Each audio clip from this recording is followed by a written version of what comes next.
Okay, so thank you all for taking the time out of your day to join us for this amazing event, to all the attendees and the panelists and our planning committee as well. We're really excited to really host our second panel event of the series for you all and to really provide the opportunity to interact with our wonderful panelists here today. And so my name is Andrew Huang. I'm the current president of the Johns Hopkins KSEA YG group, and I'll be your moderator for today's event. So as moderator, I'll be helping to facilitate our conversations with the panelists with their questions and to help them move the event forward. And so before we dive right into introducing our 5 panelists here today, I'd like to talk about what this KSEA Panel Series events are about really briefly. So the KSEA Panel Series was started up by the Harvey Mudd KSEA YG chapter, specifically by the co-presidents of that chapter, Haley Kim and Eugene Huang. And it was a means of bringing KSEA members and students from all over the country during the COVID-19 pandemic, when so many things related to career planning have gone astray as a result of the pandemic. And so it's a series of individual events that will bring a number of different panelists with varying backgrounds and fields of interest to talk about their careers, experiences, and providing advice to future scientists and engineers like yourselves. And so from what started as a series of events hosted by the Harvey Mudd chapter, it turned out to become a collaboration between the Harvey Mudd, Johns Hopkins, UCLA, and the USC KSEA YG chapters. And we believe, I think it is a first of its kind of collaboration for KSEA as a national organization. And so we're really excited to show you guys what we got for the rest of the semester. And so as you guys already know, and this is why you're here, our second KSEA Panel Series event is about career advice for the biological science. And so we've developed a program with 5 different panelists who are all either in academia or industry, broadly speaking, and are of different backgrounds and different experiences. And so they're all very distinguished and accomplished individuals. So I've no doubt that we'll get really good insight, tips, and advice from all 5 of them tonight, whether it's about industry or academia. So without further ado, I'd like to introduce our 5 panelists here today. So we're going to start off with Dr. Ingie Hong and go from there. It'll be based on the slides. So if you're the next person after Dr. Hong, please introduce yourself as respective.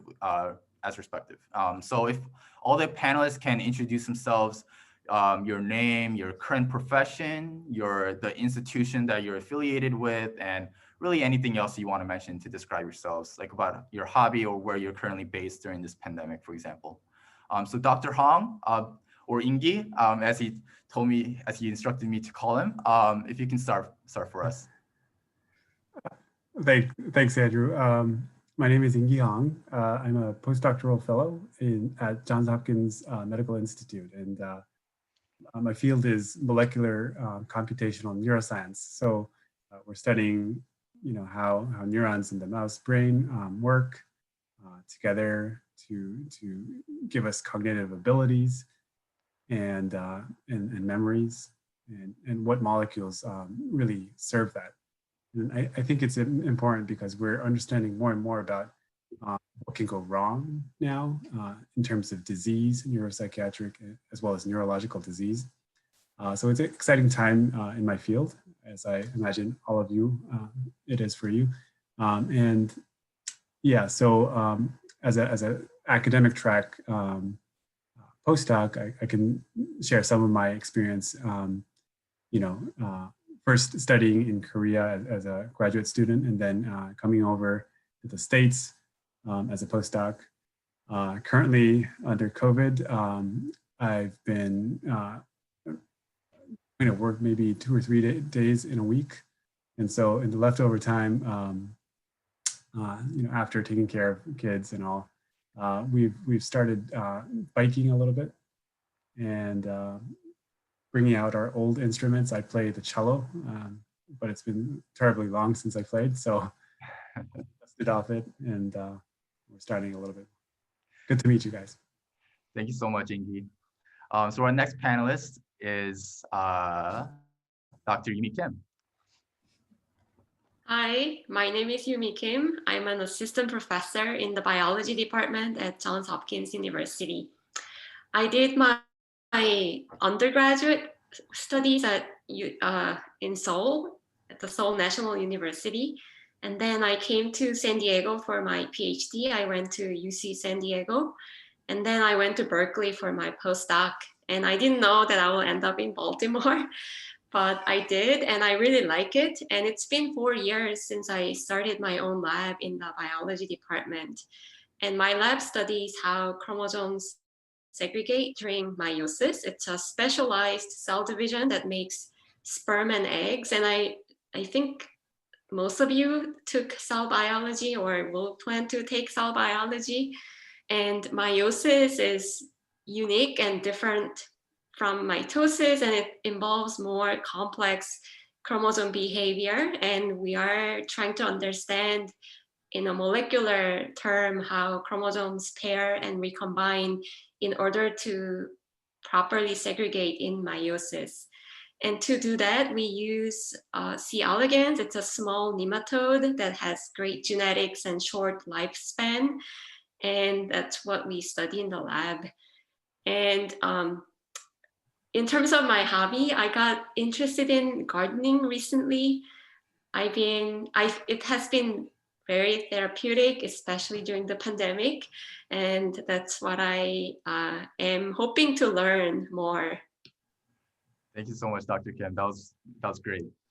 So our next panelist is Nathan Cho. Cool. Hey, everyone. I'm Nathan. I'm a second-year PhD student at UCSF. I just joined Sophie Dumont's lab. So we actually study mitosis, which is the other kind of cell division, I know not meiosis. Sophie. Yeah. Yeah, I just joined. It's a really cool lab. Yeah, we kind of take biophysical approaches, but I'm definitely more of a cell biology person. So trying to bring that to the lab. I guess before going to grad school, I did work for 2 years at Chan Zuckerberg Biohub, which is kind of a weird academic industry hybrid. So I'm happy to talk about that. And I did my undergrad at Stanford. Yeah, and I guess when I'm not in lab, I like to go hiking. There's a lot of really great outdoors in California. So I try to be not here on most weekends, though with the wildfires lately, it's been a little difficult, but you know, we do what we can. Great. Thank you so much, Nathan. Our next panelist is Ben Ducato. All right. Hi, everyone. My name is Ben Ducato. I'm a research investigator in translational bioinformatics at Bristol Myers Squibb, which is a very, very large pharmaceutical company. I've been there for about 2 years, and prior to that, it's my first job in industry. Prior to that, I got a bachelor's degree in computer science, and when I was looking for internships and things like that, I was seeing insurance companies and banks and stuff like that, and it did not seem very interesting.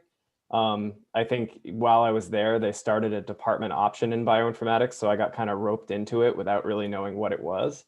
And I'm really glad that I did. I did a PhD in computational biology and bioinformatics at USC and graduated in 2018. As far as day-to-day work, I'll just say really quickly, we're working mostly in oncology and cardiovascular diseases.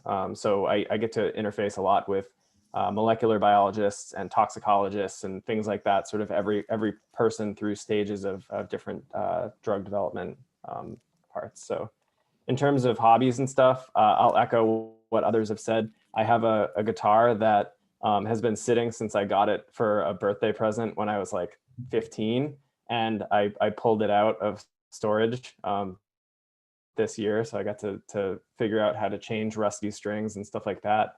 And I also dug up half of our rental townhouse yard to start a garden. So definitely. That's awesome, Ben. And our last but not least, our last panelist will be Isaac Lee. Hi, I'm Isaac. I'm actually just fresh out of graduate school, PhD from Johns Hopkins University. I graduated 3 or 4 months ago in May. I guess it's 5 months ago now already in May. And everything was done virtually because of COVID, including my defense. So that was very interesting. And currently I work at Pfizer as a senior competition geneticist, similar to Ben Decato. And I actually did an internship last year with Ben as a mentor. So that was really fun. I can talk about that as well. And I think what I can bring in as the most with this panel is that I've been through the whole interview and job seeking process during COVID. So I think I can definitely pitch in a lot with that aspect. As far as the work, for my PhD, I was interested very much in next generation sequencing and sequencing technologies in general. So I did my PhD mostly on sequencing technology called nanopore sequencing. And the secondary, I guess not secondary, but more biologically related interest I had was epigenetics. So I coupled nanopore sequencing with epigenetics, and that's basically my PhD. And at Pfizer, my work is a little bit different, working still bioinformatics, but bioinformatics in terms of genetics, and specifically in inflammation and immunology area. So, and for my hobby, recently I've been doing a lot of fruit picking with my wife, now wife. Actually, we're going to the city hall tomorrow to get officially married. So, congratulations. Anyway, so I've been going. Thank you. And so we've been going a lot to fruit picking. We've picked blueberries, peaches, apples, and we're going to pick more fruits from here on out. So, yeah. Thank you so much, Isaac. It must be a very exciting time for you right now. Straight out of your PhD program, get married, things like that. So congratulations again. So great. Thank you all for the introductions. So before we go into the the Q&A session of this program, I just wanted to briefly mention how today's event will play out. So we've done the introduction so far, and we're going to have approximately about 25 to 30 minutes of Q&A from questions that you all have put on your RSVP forms for today's event. And then we're just going to move on to questions that some of you may have right now in the moment, of which you can put into the chat, and Haley will be able to compile those questions together for me, so I can ask the panelists later on. And so that portion will be another 10 minutes or so if needed, if there are questions from you guys. And so whenever you have a question, put it into the chat box and we'll see to it. And then with the remaining time, approximately 20 minutes or so, we're just gonna split into two breakout rooms, so you can interact with some of our panelists, and you can ask your questions that may be more specific to you or more personal to you. And you'll have the chance to talk to both a panelist from industry and a panelist from academia.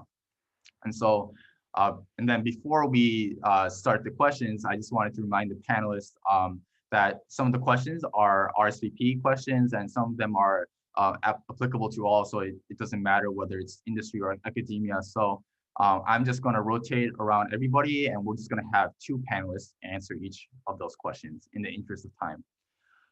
So without further ado, our first question. So this is an RSVP question, so this works for everybody.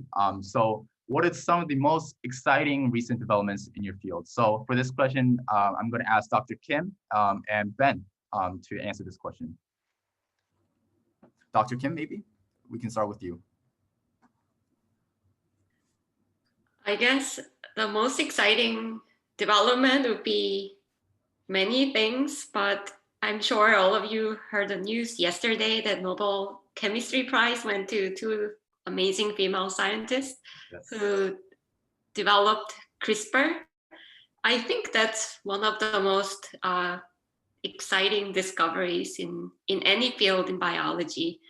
And then other than that, we use a lot of super resolution microscopy techniques to look at chromosomes in detail. I would list that, and it's been awarded a Nobel Prize as well. So I think in terms of techniques, I would list CRISPR and super resolution microscopy. Oh, that's awesome. Yeah, that's I forgot that the Nobel Prize was announced yesterday and a couple of days ago as well. But yeah, those are definitely Yeah. exciting for sure. Ben, do you have any insight into that question? Yeah, so I'll actually echo the mention of CRISPR. So since I joined BMS 2 years ago, one of the things that I've been doing is sort of bioinformatics around CRISPR and homologous recombination knockouts for mice. So every single time you're developing a drug, you need to be able to effectively assay like whether or not your knockout is working, or you're efficiently knocking something down. Sometimes you knock in a humanized version of a gene, stuff like that. So since I started, I've seen a big shift in how we do these transgenic mouse models from homologous recombination to CRISPR, and it's sort of accelerated drug discovery in that we're making knockouts where we previously probably wouldn't have had the money or the time to do it. So we really end up with a really complete picture of the pharmacokinetics and pharmacodynamics of our drugs across the whole pipeline because we can use something like that. So that's definitely huge, and it's sort of an infrastructure thing. And then just broader, probably CAR T and basically ex vivo cell therapy is something that is really, really huge, getting bigger. My company bought another very, very large pharma company last year. So I got to see this huge reorg around it. And their company is really centered around this, removing blood, doing whatever they need to do and putting it back in. I think that's amazing. So Yeah, that is amazing for sure. Wow. Thank you both for answering that question. So our next question it's a very pretty broad question, and it might not be applicable to all, but is it difficult to get a job in a lab after graduating? So I'm going to have Ingie and Nathan, since you're already in the lab. So we'll start with Ingie. Just to clarify, is that academic job that you're asking about, or a job? Yeah, like an academic research lab, or maybe even like an industrial lab. Right.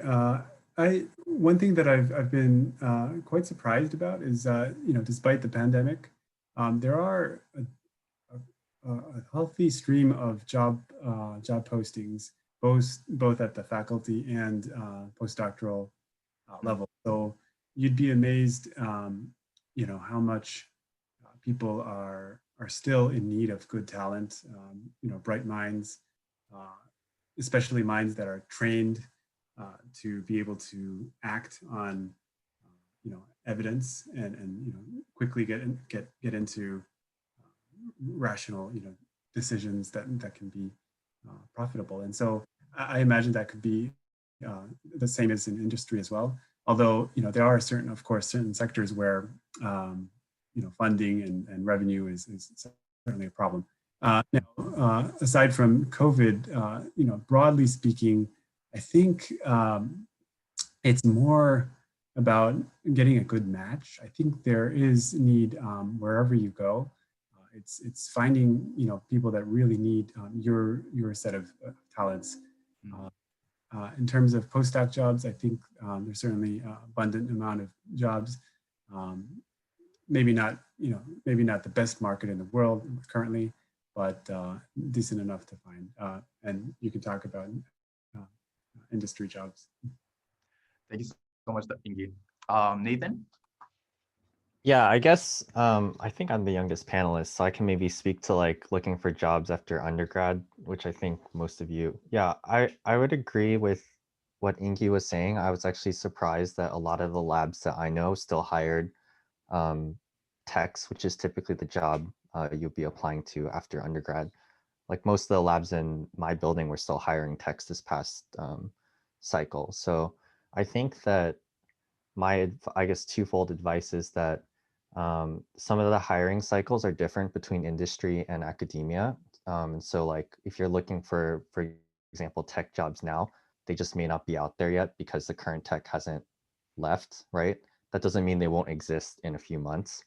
Whereas I think some industry positions, you would have to apply a little bit more ahead of time. And I guess I would also echo what Ingie said. I wouldn't approach it with like a deficit mindset that you have to seize the first offer you get. really think about, I guess, what kind of research you're hoping to learn more about, like either skills or people you respect. And like, I think you can afford to take your time and not just take a job because you don't have one yet, right?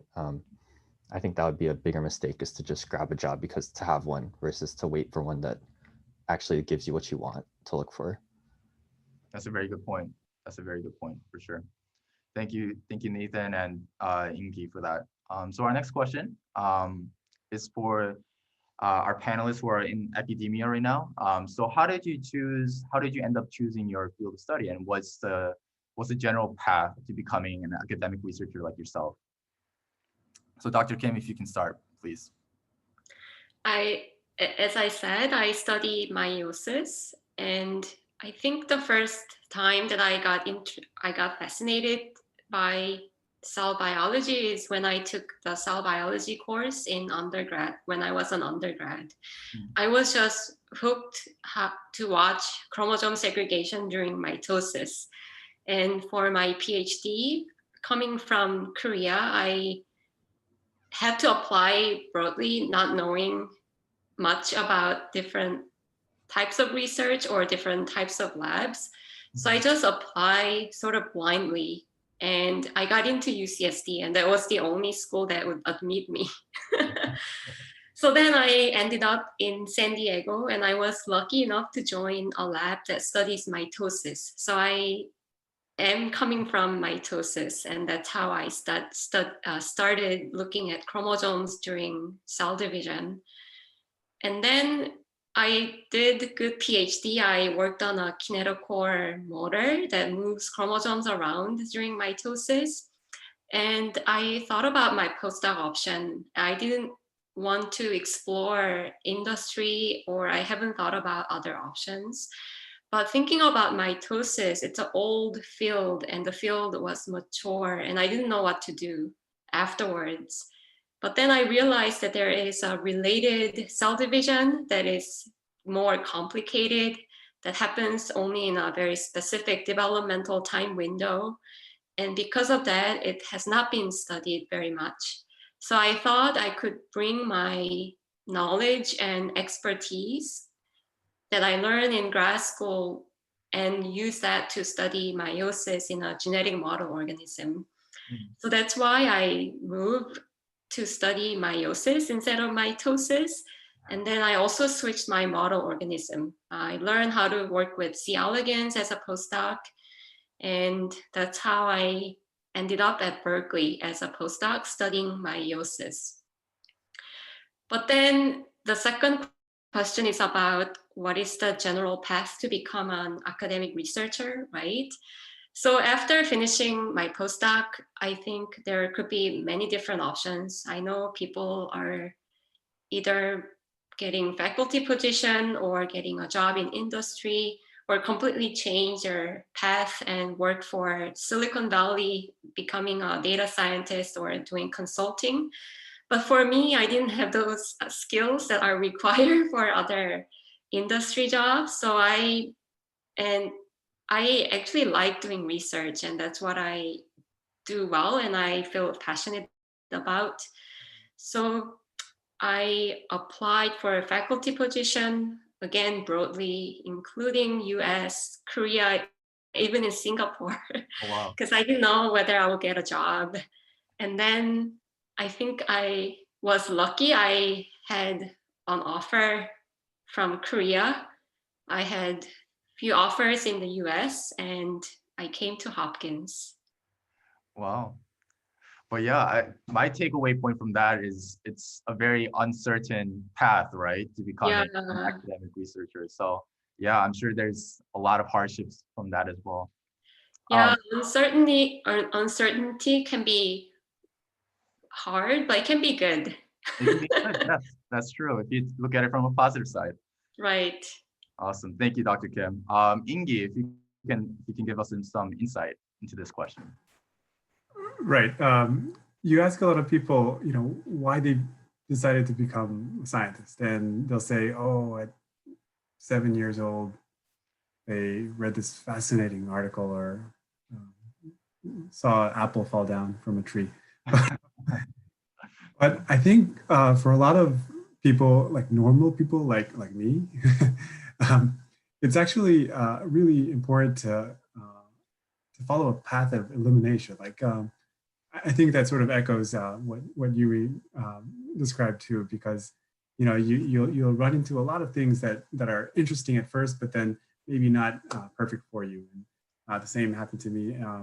So back in undergrad at Seoul, I was sure I was going to be a particle physicist, and that was up until I actually took the course particle physics, and so then and met the competition, of course, and so it was very clear that it was fun, but it wasn't going to be my thing, and so then I think I wanted to become either a computer scientist studying artificial intelligence, or biologist that would study biological intelligence. And so I actually was doing a major in computer science as a second major, and realized the artificial intelligence at that point was really not there. It wasn't intelligent. That eliminated that from my plate, and so I became a biologist trying to do study the brain from the biology point of view. I think it's really important that you actually try to get some experience in the field that you aspire to, and see if that really fits you. There are very real world constraints on how you work, what kind of work life you lead in different professions, and so and as well as the understanding and sort of innovations in each field that are required to be an excellent professional. So I think the best kind of thing is to really try something, try to get some real experience, and perhaps fail fast, and try to get to something that you can really be happy with. That's my 10 cents. That was great advice. Thank you, Ingie. So our next question will be about industry, actually. So we'll have, so the next question is, what are the different careers available for biology majors? And this is geared towards industry, obviously. So if Nathan, Ben, Isaac can briefly just try to answer this question for me. We can start with Nathan. Okay, I'll be brief since I already spoke.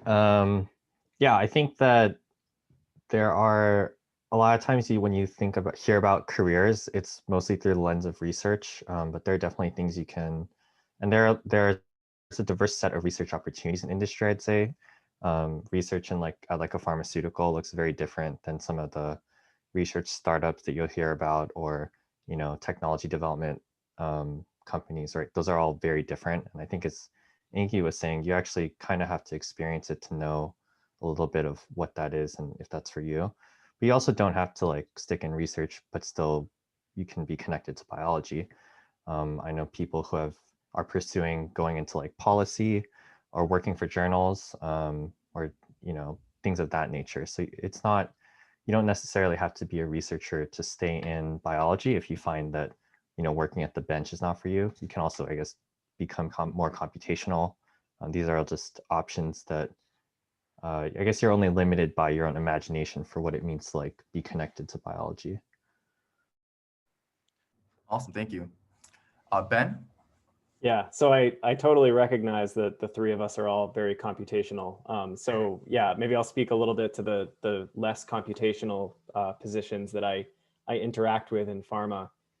So I guess the people that have made my life the easiest in pharma are, one person is somebody called the publications lead, who has been sort of a project manager for like a body of work. So I'll work on a drug, and everybody involved in that particular asset will sort of move their projects through the publications lead to make sure that we're submitting journal articles and presenting at conferences and things like that. So they're almost like a product manager for like a particular therapeutic target or an asset. So that's pretty interesting. Then there's more, specific project managers. There are veterinary science people that take care of our mouse colonies, which it's a pretty interesting job.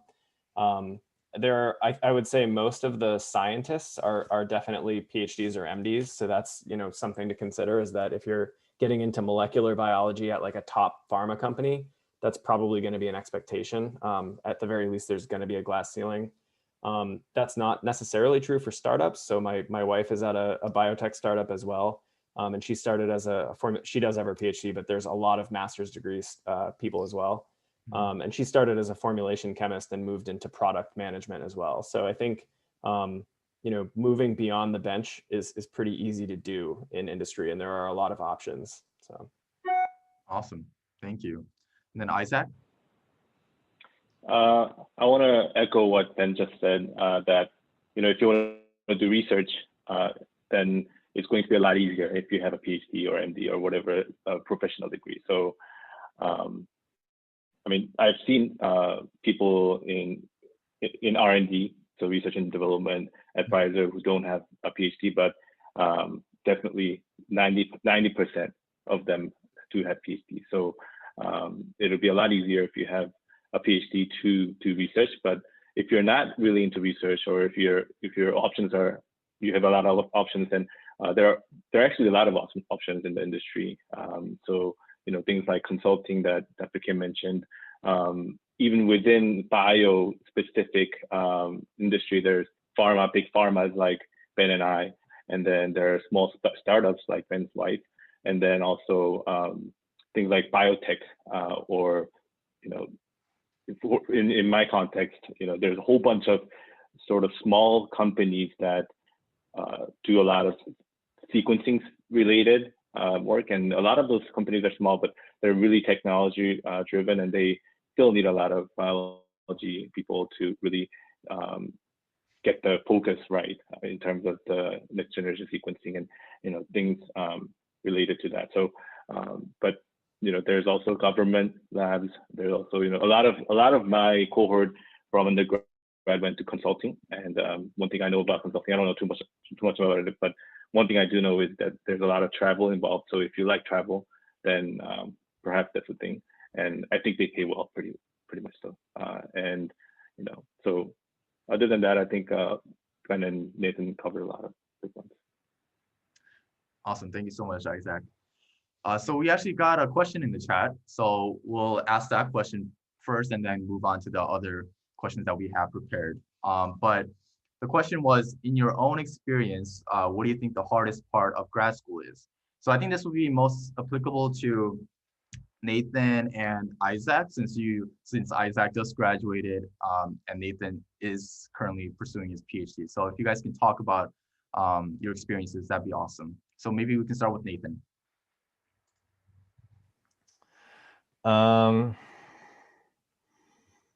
It's a good question.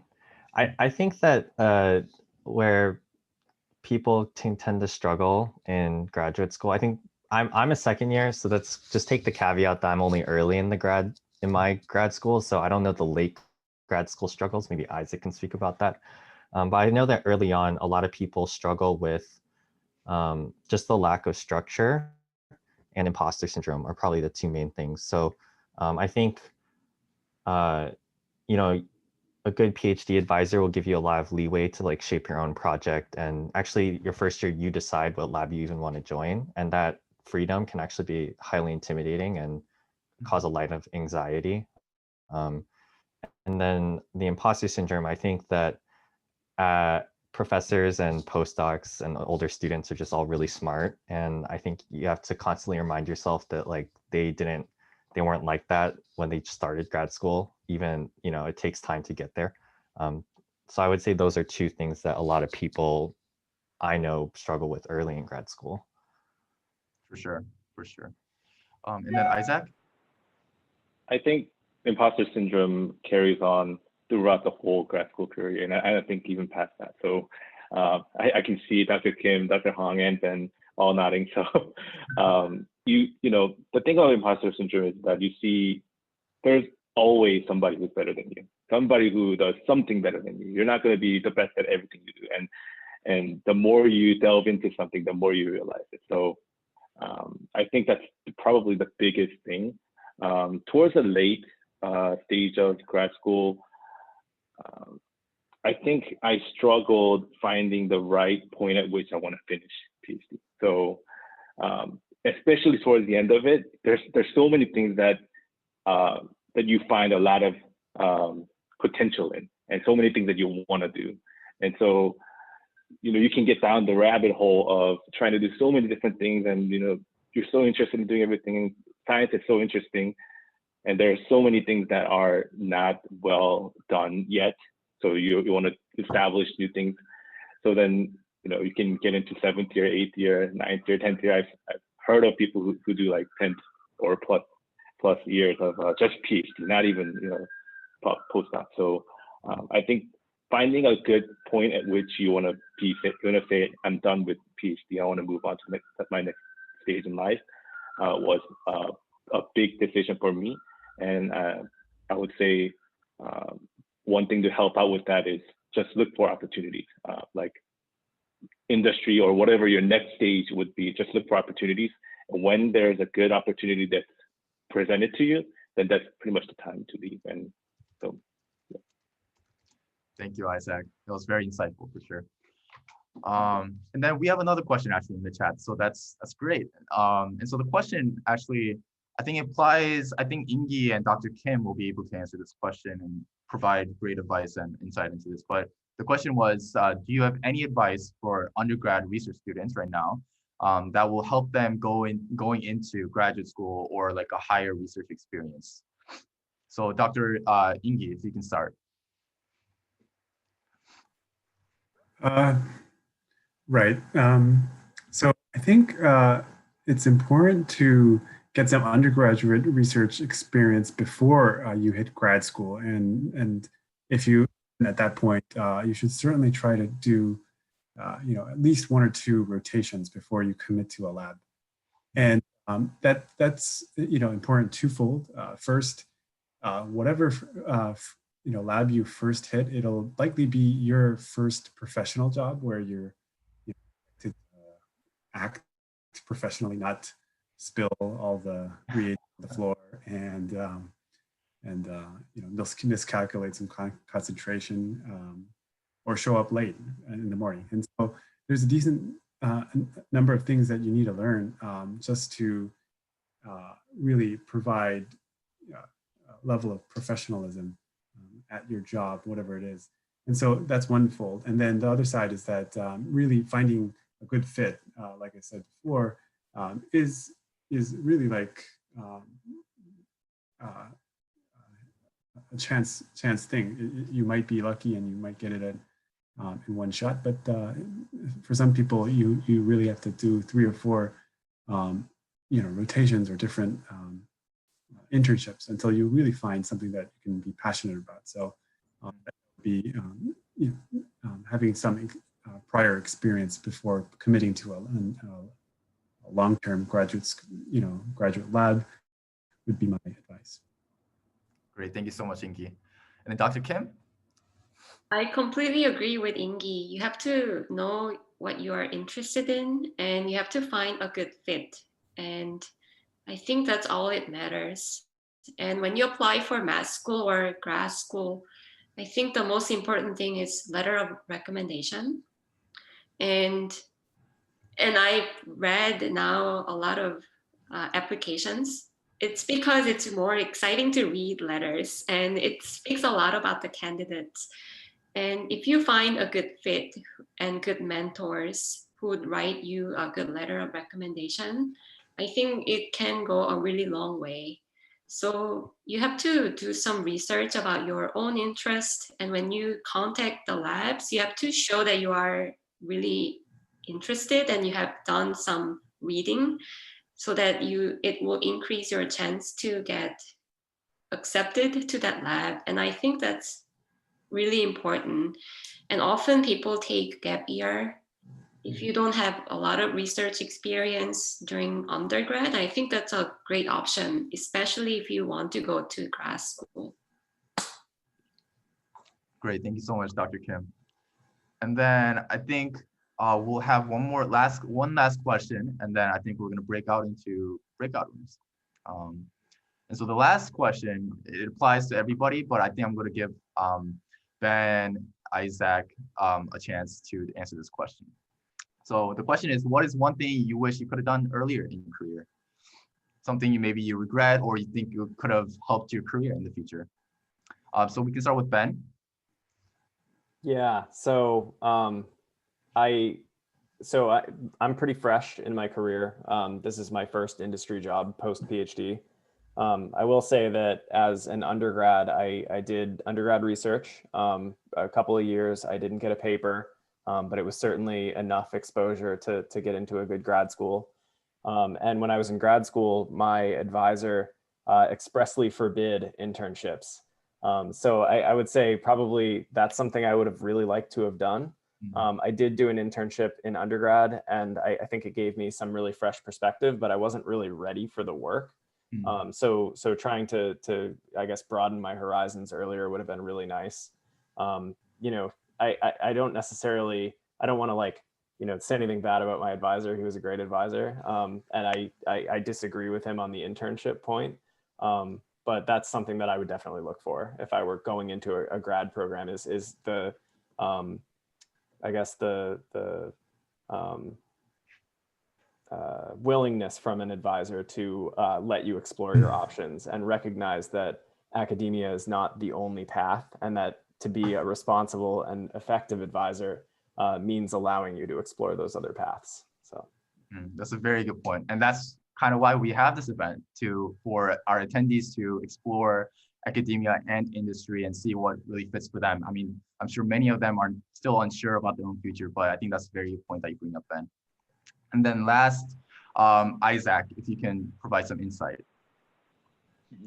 I just want to confirm that doing an internship is definitely the best thing I've done in terms of my career. Not just because Ben is a great person, great boss, but also because, you know, just the experience of being in the industry. It's not, especially as a grad student, it's not something that you can experience really easily. So do an internship. I think internship is good for either undergrad or grad students. And as far as what I should have done, what I wish I would have done, Dr. Kim mentioned this, but I wish I would have taken a gap year. So a year right now at your stage is probably, it seems like a lot. It's a big chunk of your time, but in the grand scheme of things, it really isn't. So like for me, I took 6 years to get out of, to do my PhD. You know, some people do it in 5 years. I did take, some people do more. So, you know, a year or so is not gonna make a big difference in your life. But I feel like if I take a gap year after undergrad, before I go into grad school, I probably would have had a better idea of what I want to do. And possibly that might have made me finish grad school in 5 years, which would have been 6 years total anyway. So. Awesome. Thank you so much, Isaac.